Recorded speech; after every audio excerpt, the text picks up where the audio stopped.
죽고 싶어도 죽을 수 없는 시대입니다. 한 할머니는 신부님의 손을 잡고 말했습니다. 하느님, 제발 날 좀 데려가 주세요. 자식 다 키우면 행복해질 줄 알았습니다. 그러나 현실은 외로움, 무력감, 그리고 긴 기다림뿐이었습니다. 이 영상은 황창현 신부님의 강의 내용을 요약 정리한 다큐멘터리입니다. 100세 시대를 살아가는 우리 모두에게 필요한 이야기. 지금부터 함께 보시죠. 일부 죽고 싶어도 죽을 수 없는 시대. 21세기는 여성의 시대입니다. 여성이 깨어나야 가정이 살아나고 사회가 건강해지며 교회와 나라도 바로 설 수 있습니다. 하지만 아직도 많은 어머니들이 오랜 착각 속에 살아가고 계십니다. 지금 내가 자식을 잘 키우면 늙어서 호강하겠지. 내가 이루지 못한 꿈을 자식이 대신 이뤄줄 거야. 그런 마음, 그 기대, 그 바람. 하지만 현실은 전혀 다르게 흘러갑니다. 자식은 10살까지만 자식이라는 말이 있습니다. 10살이 넘어가면서부터는 자신만의 생각과 의견이 생기고 이제는 점점 독립의 길로 나아갑니다. 멀어지는 겁니다. 오히려 나이가 들수록 더 가까워질 거라는 기대는 오산입니다. 부모와 자식은 시간이 흐를수록 더 멀어지게 되어 있습니다. 이제는 본격적인 노인의 시대입니다. 프랑스는 고령화 사회로 진입하는데 120년이 걸렸습니다. 하지만 대한민국은 단 26년 만에 초고령 사회로 진입했습니다. 그만큼 빨리 늙어가고 또 오래 사는 사회가 되었습니다. 문제는 오래 산다는 사실 자체가 아닙니다. 준비 없이 오래 산다는 것, 이것이 진짜 문제입니다. 죽음은 멀어졌지만 삶의 질은 따라오지 못했습니다. 의료기술은 발전했습니다. 위생과 영양 상태도 좋아졌습니다. 칫솔 하나만 잘 써도 이가 70대까지 멀쩡하고 페니실린 한 방이면 대부분의 병은 쉽게 고쳐집니다. 그래서 죽을 병에도 안 죽고 살아갑니다. 예전에는 이가 다 빠지면 제대로 먹지 못해 수명이 자연히 줄었습니다. 하지만 지금은 다릅니다. 이제는 웬만해서는 죽지 않습니다. 죽고 싶어도 죽지 못하는 시대가 온 것입니다. 이제부터 들려드릴 이야기는 실제로 있었던 일입니다. 경기도 광주의 능평성당에서 본당 신부로 있을 때였습니다. 당시 87세의 루시아 할머니가 계셨습니다. 이분은 6.25 전쟁 때 남편을 여의셨습니다. 그 후로 혼자서 두 아들을 서울대학교와 고려대학교 상경계열로 졸업시켰습니다. 그리고 두 아들은 나란히 은행장이 되었습니다. 누가 봐도 정말 훌륭하게 자식을 키운 분이었습니다. 그런데 이 할머니는 77세부터 병상에 누워 지내기 시작하셨습니다. 10년이 넘는 세월 동안 침대에서 거의 움직이지 못한 채 살아오셨습니다. 자식은 출세했지만 노년의 삶은 고립되고 외로웠습니다. 하루 종일 누워서 누군가 찾아오기를 기다리는 일상, 시간은 흐르지만 낙도, 기쁨도, 의미도 없는 나날이었습니다. 제가 봉성체를 드리러 갈 때마다 할머니는 제 손을 꼭 잡으시고 말씀하셨습니다. 신부님 하느님하고 잘 통하신다면서요. 하느님께 기도 좀 해주세요. 저 좀 데려가시라고. 저 이제 살 만큼 살았어요. 그 목소리에는 간절함과 체념이 함께 담겨 있었습니다. 당시 성당이 신설된 지 얼마 되지 않아 레지오 단원들의 활동도 활발하지 않았습니다. 방문하는 사람도 없었고 북에서 월남하신 할머니는 친척도 없으셨습니다. 말 그대로 철저하게 혼자였습니다. 저는 약 6개월 동안 정기적으로 찾아가 공소예절을 함께 드렸습니다. 그런 어느 날 밤 아드님에게 전화가 왔습니다. 신부님, 어머니가 오늘 돌아가실 것 같아요. 급히 병자성사 가방을 챙겨 병원으로 달려갔습니다. 화장실에서 넘어진 할머니는 갈비뼈 2대가 부러지셨고 고령의 마른 체형이었던 할머니는 호흡이 가빠지고 의식이 흐려져 있었습니다. 경험상 그날을 넘기시기 어려운 상태였습니다. 그래서 저는 할머니 손을 잡고 말씀드렸습니다. 할머니, 걱정하지 마세요. 하느님이 지금 문 열고 기다리고 계십니다. 곧 남편분도 만나실 수 있고 천국에서 편안한 안식이 기다리고 있어요. 제가 장례 미사도 꼭 정성껏 드리겠습니다. 그날 우리는 정말 서로 손을 잡고 마지막 인사를 나누었습니다. 하지만 며칠이 지나도 연락이 오지 않았습니다. 한 주, 두 주, 한 달이 흘렀고 다시 봉성채 요청이 들어왔습니다. 찾아가 보니 할머니는 다시 누워 계셨습니다. 그리고 이렇게 말씀하셨습니다. 우리 아들들이 날 삼성의료원에 데려가서 고쳐놨어요. 죽을 수가 없었어요. 그 이후로 2년 넘게 할머니는 화장실도 혼자 가지 못한 채 지내셨고 모든 대소변은 며느리가 받아내야 했습니다. 그 며느리는 정말 착한 분이었습니다. 자신의 시어머니를 90이 넘는 나이까지 정성껏 모셨습니다. 어느 날 성탄전야 미사를 앞두고 할머니가 저를 마중 나왔습니다.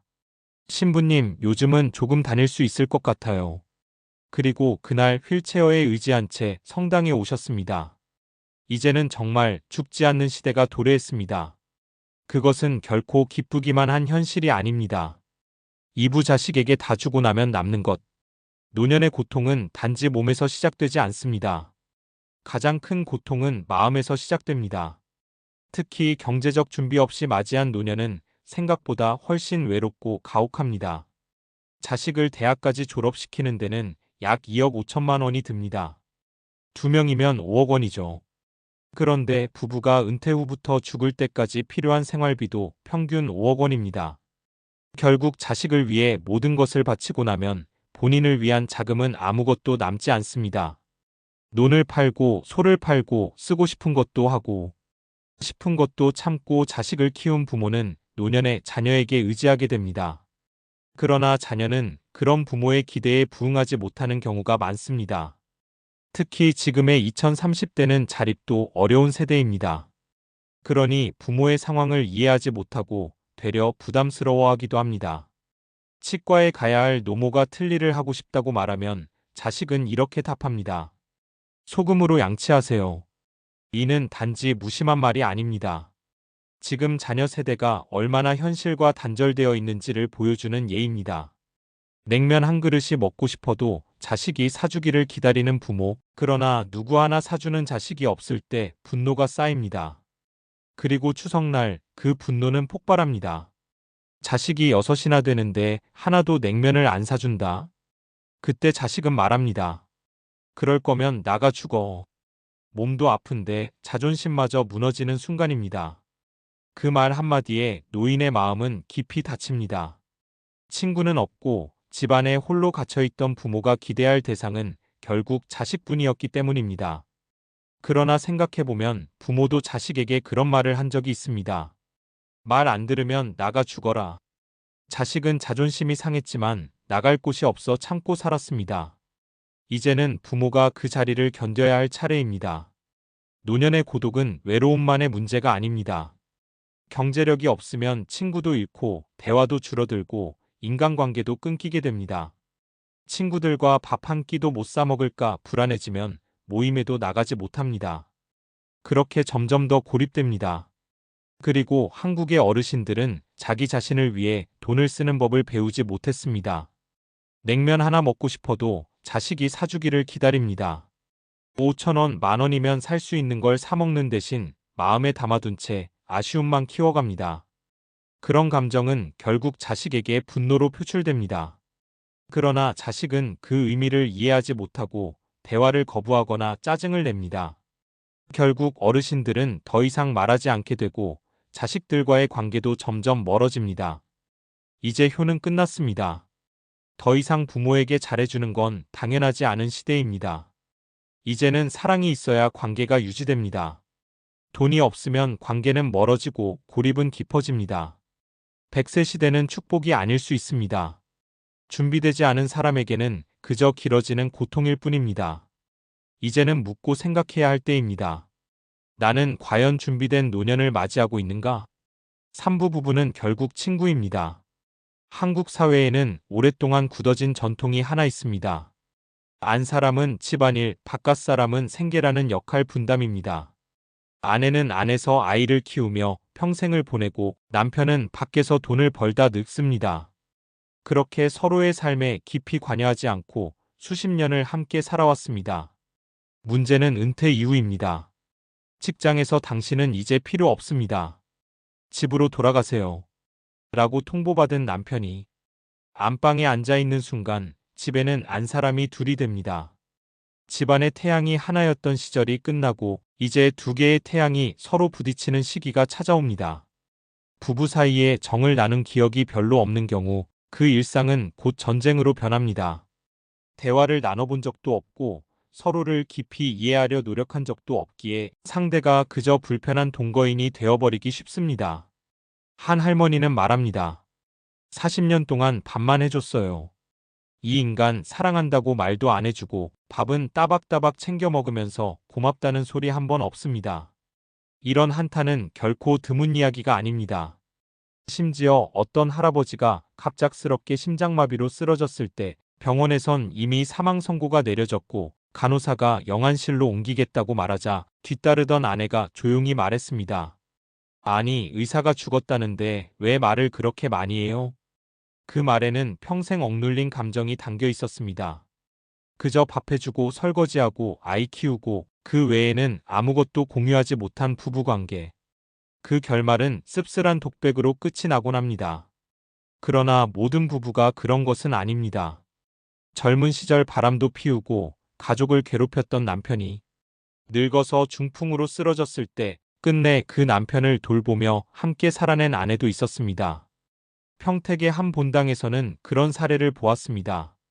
할아버지는 누워서 말도 못하는 중풍 환자가 되었고 고해성사도 제대로 못하는 상황이었습니다. 그러자 아내가 대신 남편의 죄를 고백해 주었습니다. 신부님, 이 사람 젊을 때 이런 짓도 했고 저런 짓도 했습니다. 남편은 듣다가 참지 못하고 아내를 때리려 했습니다. 내가 언제 그랬어? 그 순간 신부님조차도 당황하셨다고 합니다. 이런 사람은 정말 빨리 돌아가셔야 합니다. 하지만 그 남편이 세상을 떠나고 그날 밤 아내가 전화를 걸어왔습니다. 신부님, 집이 너무 무섭고 외롭습니다. 그 사람이 병상에 누워있기라도 했을 땐 집에 생명이 있었는데 이제는 완전히 혼자라는 느낌이 들어요. 늙어서 진짜 친구는 누구일까요? 그 누구보다 오래 함께한 배우자입니다. 이해와 용서, 사랑과 갈등을 넘나든 그 관계가 결국 나를 끝까지 지켜주는 유일한 존재가 될 수 있습니다. 자식은 이제 효를 베풀지 않습니다. 사랑으로 관계를 유지하지 않으면 부모 자식 사이도 유지되지 않습니다. 게다가 돈이 없으면 관계는 더욱 멀어집니다. 유럽의 노년층을 떠올려 보면 명확해집니다. 프랑스 파리의 샹젤리제 거리, 오스트리아 비엔나의 시청 앞 공원, 이탈리아 로마의 라보나 광장. 그곳에서는 7080대의 할머니, 할아버지들이 팔짱을 끼고 식당에서 와인을 즐기고 산책을 하며 대화를 나눕니다. 젊은이들은 공원 벤치에서 우유와 빵으로 끼니를 때웁니다. 고급 식당의 주인은 노인들이고 스포츠카를 타는 사람도 대부분 노년층입니다. 반면 우리나라 명동은 어떨까요? 젊은이들로 가득 차 있고 어르신들은 보기 어렵습니다. 어디에 계시냐고요? 탑골공원에 계십니다. 줄을 서서 무료 급식을 기다리는 모습 속에서 대한민국의 뿌리와 역사가 외면당하고 있습니다. 이건 단지 세대 간의 취향 차이일까요? 아닙니다. 이 나라는 어르신들의 피와 땀으로 성장한 나라입니다. 그분들이 행복해야 사회 전체가 건강해집니다. 부모가 노년의 자존감을 지킬 수 있는 유일한 방법은 경제적 독립성과 정서적 균형입니다. 자식에게 다 주는 것이 미덕이던 시대는 끝났습니다. 이제는 조금씩 주고 반응을 보며 관계를 유지하는 것이 지혜입니다. 실제로 어떤 어머니는 나는 우리 아들이 죽지 않았으면 좋겠다고 말했습니다. 왜냐고요? 갑자기 1억 원이 필요했을 때 어머니가 그 돈을 마련해 주셨습니다. 자식이 필요한 순간에 도와줄 수 있는 부모가 된다는 것, 그 자체가 서로의 관계를 건강하게 만듭니다. 부모가 자식에게 주기만 하는 관계는 결국 피로와 무관심으로 끝납니다. 기브 앤 테이크가 유지되어야 노년은 고립이 아니라 존중의 시기로 이어집니다. 노년은 끝이 아닙니다. 어쩌면 가장 깊은 통찰과 사랑이 필요한 시기일지 모릅니다. 그리고 그 시기를 준비하는 건 지금 우리의 몫입니다. 영상 잘 보셨나요? 오늘은 황창현 신부님의 강의를 바탕으로 죽고 싶어도 죽을 수 없는 시대, 준비되지 않은 노년이 마주한 현실에 대해 이야기 나눠봤습니다. 자식을 잘 키우면 노후가 편할 줄 알았지만 정작 남는 건 외로움과 무력감뿐이라는 이야기. 우리는 모두 늙어갑니다. 하지만 어떻게 늙을지는 지금 내가 선택할 수 있습니다. 오늘 영상이 마음에 와닿았다면 구독과 좋아요 그리고 댓글로 생각을 나눠주세요. 감사합니다.